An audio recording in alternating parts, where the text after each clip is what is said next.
Once again, we're staying in our new office project.dwg file. And what we're going to do this time is create a very simple dynamic block so that we can reuse it and also give it some dynamic parameters and actions. Now, you'll notice down here we have a line and an arc representing our door in our door opening. What I'd like you to do is zoom in close on that and bring it front and center like so. Select the line, select the arc. You'll notice they're on the wrong layer. They're on the walls layer for a start. But I'd like you to put them onto the 0 layer. So select them both, go to the layer drop down, select 0, hit escape a couple of times. You can see that they are now on the 0 layer. Go to the layer drop down again and make the current drafting layer doors, like so.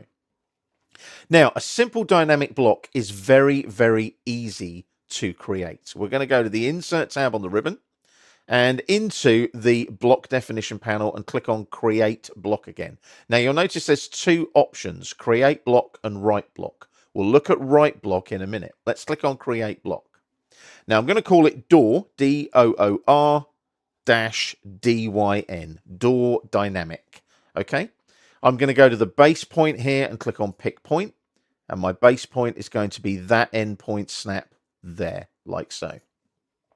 Now we need to select the objects that are going to form the block, so we click on select objects like we did previously, and we're going to go here like so and select these two geometric objects this time. Now they're geometric objects rather than blocks this time. So we're using AutoCAD geometric objects to create a new dynamic block.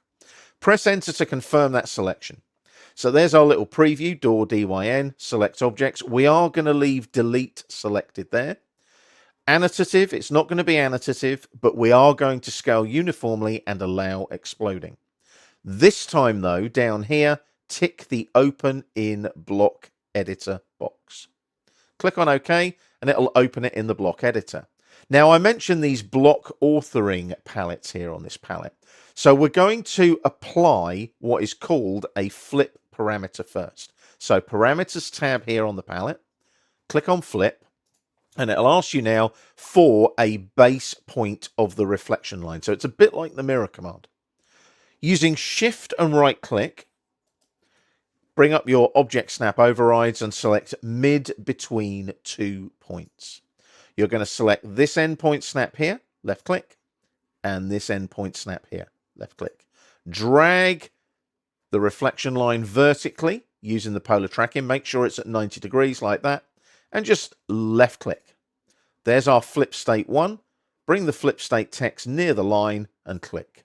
Now you can name your flip states if you want to. You don't have to in this case though. Now we need to add the flip action to the flip parameter. So we're going to go to actions here. There's our flip action, and we select the parameter. There it is there. And then we select the objects. Zoom out and make sure you select everything. So you might want to pick there, drag, get everything inside that blue window selection like that. Click there and then enter to confirm the object selection. So you'll notice now flip state 1. There's your flip action there, and you'll notice there's the little kind of mirror symbol there for flip 1, which is the action applied to the flip state 1 parameter. What we can do now is test our block. So we go to test block. There it is there. We select it in the test area, click on the little flip parameter. Can you see it flips the door either way, like so? So we can close the test block by clicking on the green tick. We can now close the block editor by clicking on the green tick again. Save the changes to door DYN. You don't want to discard them, you want to save them.